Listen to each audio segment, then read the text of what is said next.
নমস্কার, আমি রণধীশ চক্রবর্তী। আমার সাথে আমার মিসেস কৃষ্ণা চক্রবর্তী এসছে। আমরা এসছি হরিনাবি থেকে। আমরা প্রত্যেক বছরই এই নাট্যমেলায় আসি এবং নতুন নতুন নাটক দেখব বলে আশা করে আসি। তো সেই আশার একটা বিশাল দিক আজকের এই শেষ নাটকটা উত্তরাধিকার। এটা এই কাকিনাড়া নয়াটি কল্পবিতানের নাটক দেখলাম।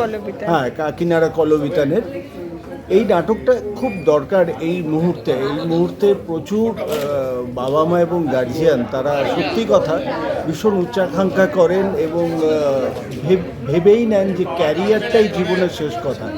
সেখানে যে বুড়ো বয়সে বা নিজের একটা প্রাণের পুত্র বা কন্যা বা যাই হোক তাকে যে সব সময় একটা কাছে পাওয়ার যে আনন্দটা সেটা তারা বঞ্চিত হয়, কিন্তু তার বিনিময়ে তারা সমস্ত কিছু বিসর্জন দিয়েও ছেলেকে ক্যারিয়ারিস্ট করতে চায়।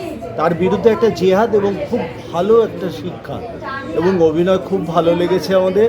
আমরা খুব মোহিত হয়ে গেছি, বিশেষ করে অনিমেষের এবং শীতাংশুর অভিনয়, আর অনিমেষের মিসেসের যিনি করেছেন তার অভিনয়টাও ভালো লেগেছে। সবারই অভিনয় ভালো লেগেছে। সবথেকে ভালো লাগলো লাস্টে শুনে যে যিনি আবহ করেছেন তিনি এসে ওই শেষের অভিনয়টা করলেন।